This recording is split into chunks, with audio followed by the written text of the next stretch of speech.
Everyone Flies, a short story I want to share with you.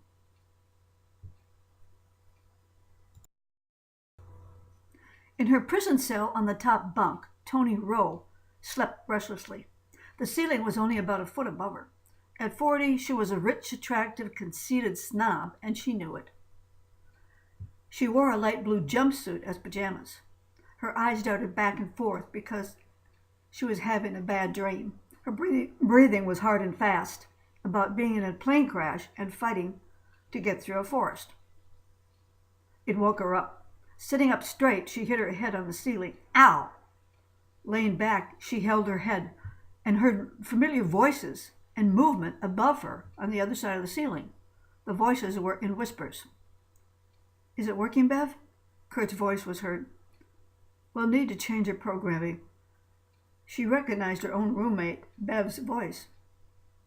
Well, she's a pain in the ass. A lot of problems. Kurt was doubtful. She only has been here 2 weeks. Toni knew they were talking about her. You like her, don't you? Bev's voice was getting further away as they moved away. There was silence, and Toni thought she heard a door open. Staring at the ceiling, she noticed a hatched door in the ceiling in the corner above the ladder to her bunk. In the dark, she carefully crawled up through the door. It was a tunnel going to her right and left. To her right, she noticed a door 20 feet away with a small light under it. She remembered it was their prison lounge. It was at the end of the building. Quietly, she opened the door and looked around the empty room with tables, chairs, and a sofa against the wall. It confused her. Where did they go? The front door was locked from the outside. One small lamp was in a corner, provided the only light in the room. Toni crawled down to a table and almost fell. Puzzled, she scratched her long, messy, dirty, dark hair. Where did they go? Turning around, she noticed the kitchen and looked around. Her dark eyes turned to a painting hanging above the sofa against the wall. Crossing the room to the sofa, she noticed a heavy footprint on the sofa cushion. Climbing up on the sofa, she moved her fingers around the painting and felt a hatched door, then opened it. Looking down, she almost fell down 10 feet into a hole. Grabbing the ladder, she climbed down and into the tunnel. It dawned on her it was a way to escape prison. She got excited about the idea of getting out when she heard voices up ahead.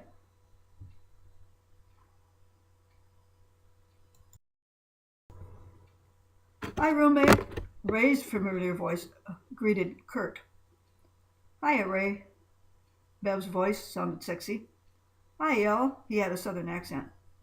Got here as soon as I could. We need to talk about our 3 newest trainees and their programming. Bev was heard, and Toni stopped to listen. I believe Steve is coming around. He's almost ready to start flying, Ray told them. Tracy has some baby issues. She hasn't forgiven Steve or herself, Kurt added. And Toni? Ray questioned Bev. Bev sighed. I'm not getting through to her. Maybe you could talk to her, Kurt. She likes you. I'm not so sure. She's a pain in the ass. He was sure. Now, Kurt, old boy, Ray slapped his roommate on the shoulder. You're just her type.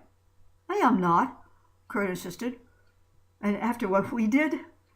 Ray's voice giggled. With fierce, piercing brown eyes, Toni strutted around the corner to an open area.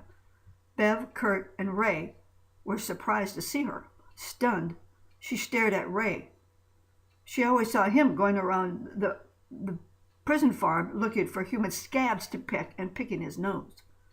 Kurt was always crawling around on the ground, everywhere, counting all the rocks, and he stuttered. Bev, her roommate, was always teasing everyone. She thought they were all crazy. How dare you? Get out of my way. I'm getting out of here. She stepped forward, wanting to push through. Wearing blue prison clothes, the 3 of them stood their ground and didn't let her through. Ray, at 38, was nice-looking, was strong, outdoor athletic type. Their leader, Bev, at 50, was strong, vibrant, and dominant.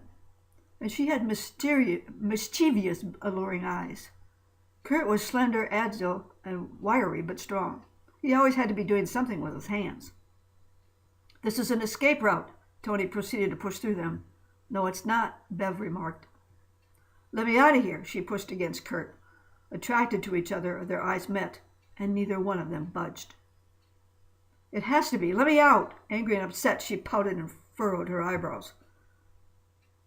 Breathing fast and hard, she looked at all of them. What's going on here? She demanded. Bev, Kurt, and Ray looked at each other.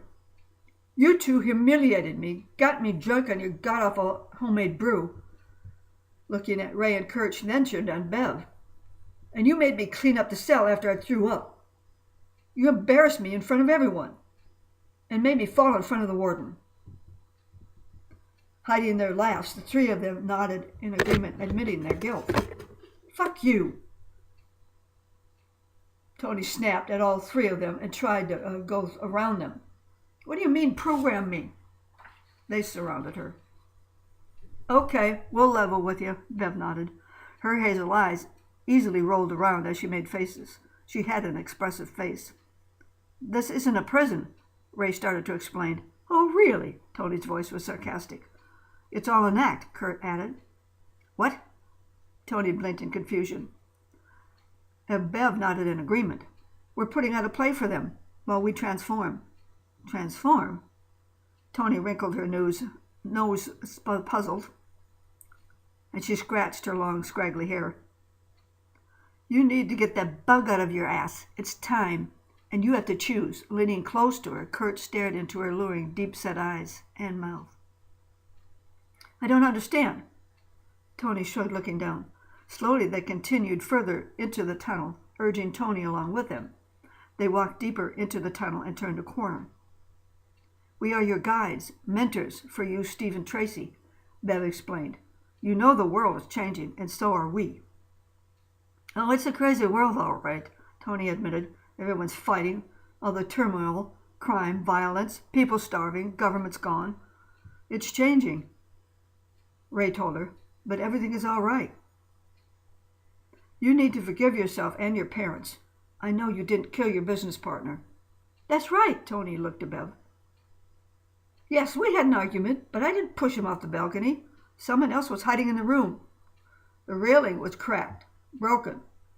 I tripped and hit my head when he shoved me back. I didn't even get a trial. I landed here, she kept rambling. And Kurt shrugged. I tried to blow up the bank I worked in. Banking is rigged. Holding his hands out, he shrugged. And watching Kurt, Ray cocked his head. I drove my vending machine truck into the company headquarters. When I found out all the snacks are nothing but crap and junk. He nodded. I burned all my money, Bev admitted.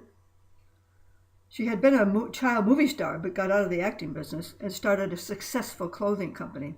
The economy's going bye-bye, she admitted. My $25,000? 20,000 million. Worthless. The three of them didn't seem to take much seriously, but they were at peace with themselves. Martial law, the last decree President Bishop made, Ray nodded. The troops look for any excuse to imprison us in their FEMA camps, and they think they're winning, but they're not. A broad grin came over Ray's face. You're in luck. Kurt threw his arms out. It was meant to be, that we all meet. Falling in love, he walked backwards, watching Toni. They walked up a hill with an opening in the distance, and seeing it, Toni took off running to get out of there. And Kurt rushed after her. Arm in arm, Bev and Ray followed slowly.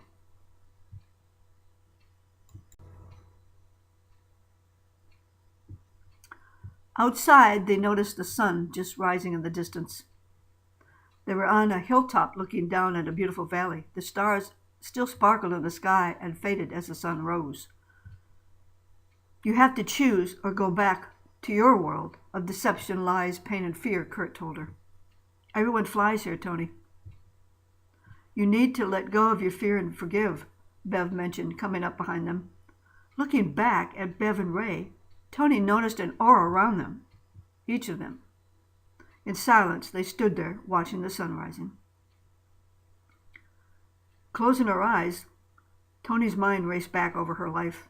She came from a wealthy family and a father who wanted a boy. She couldn't please him, and her mother smothered her with everything, all possessions. As an adult, she left to be on her own and started a successful winery business with her partner Wayne Jacks.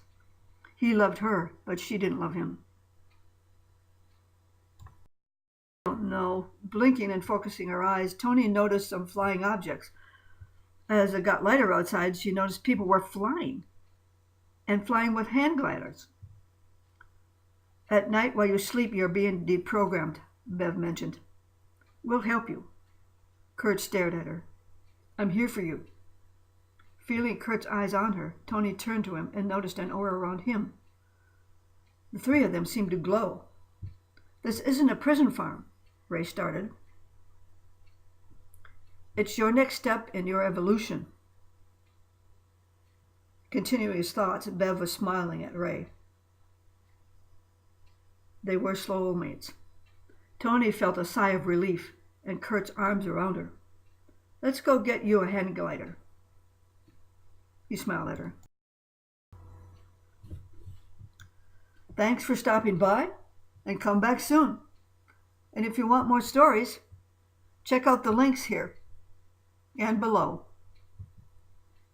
Have a great day.